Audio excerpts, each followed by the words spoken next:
নমস্কাৰ। এই মুহূৰ্তত ৰাজ্যবাসীৰ বাবে ওলাই আহিছে ৰাতিপুৱাৰ কেইবাটাও গুৰুত্বপূৰ্ণ খবৰ। আজি হৈছে 4 আগষ্ট মঙলবাৰ। অসমৰ লগতে ভাৰতৰ বিভিন্ন প্ৰান্তৰ পৰা এই খবৰসমূহ যুগুত কৰা হৈছে। আৰু এনেকুৱা ধৰণৰ ভিডিঅ'সমূহ নিতৌ চাবলৈ ভিডিঅ'টোত লাইক কৰি শ্বেয়াৰ কৰি দিয়ক। প্ৰথমটো খবৰ, নিৰ্বাচনত পুনৰ মুখ থেকেচা বিজেপিৰ।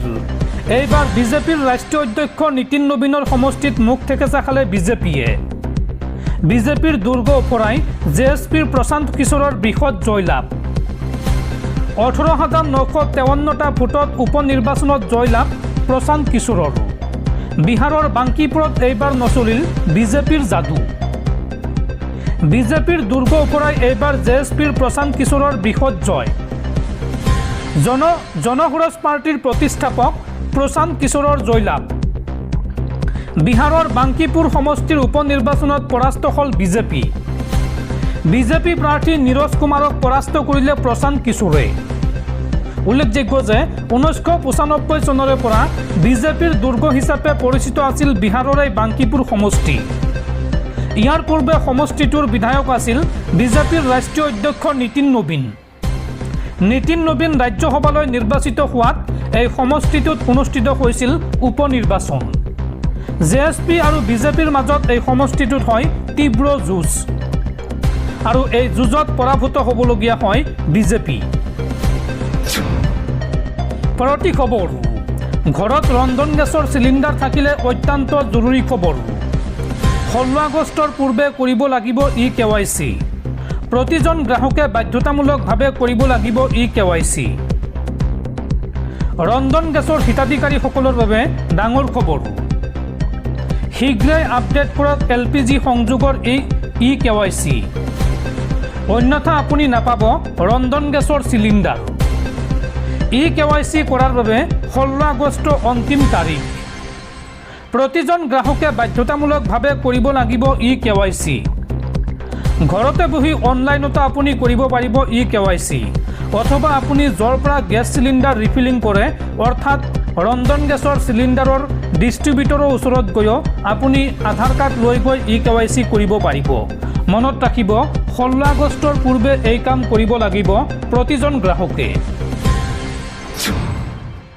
পৰৱৰ্তী খবৰ, দেশৰ ক্ৰীড়াপ্ৰেমীলৈ ভাল খবৰ। 2030 চনত ভাৰতত অনুষ্ঠিত হ'ব কমনৱেলথ গেমছ। 2030 চনৰ কমনৱেলথ গেমছ গুজৰাটৰ আহমেদাবাদত অনুষ্ঠিত হ'ব।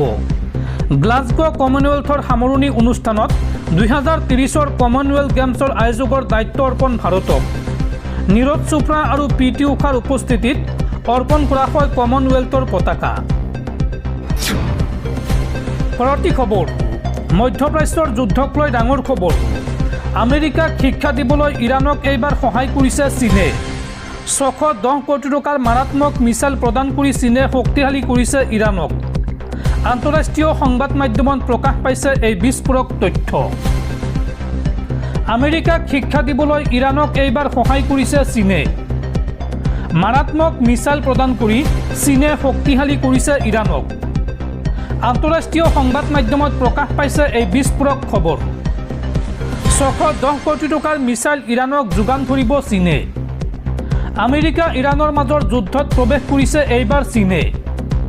চীনে বৃহৎ হাৰত ইৰাণক দিছে এয়াৰ ডিফেন্স ছিষ্টেম।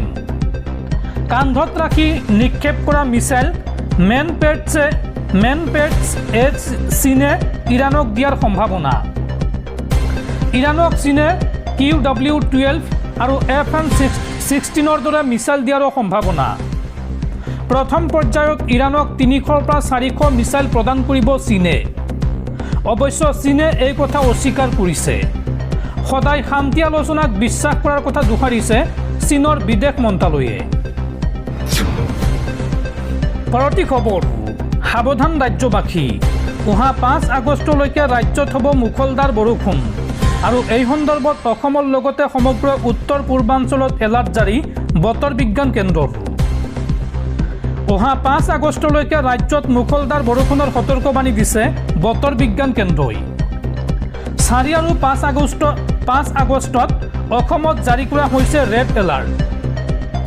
অসমকে ধৰি উত্তৰ পূৰ্বাঞ্চলৰ আটাইকেইখন ৰাজ্যত জাৰি কৰা হৈছে ৰেড এলাৰ্ট। পৰৱৰ্তী খবৰ, যৌন নিৰ্যাতনৰ গোচৰত বিজেপি নেতা ব্ৰিজভূষণ চৰণ সিঙক দোষমুক্ত ঘোষণা আদালতৰ। দিল্লীৰ ৰাউছ এভিনিউ আদালতৰ এই গুৰুত্বপূৰ্ণ ৰায়দান।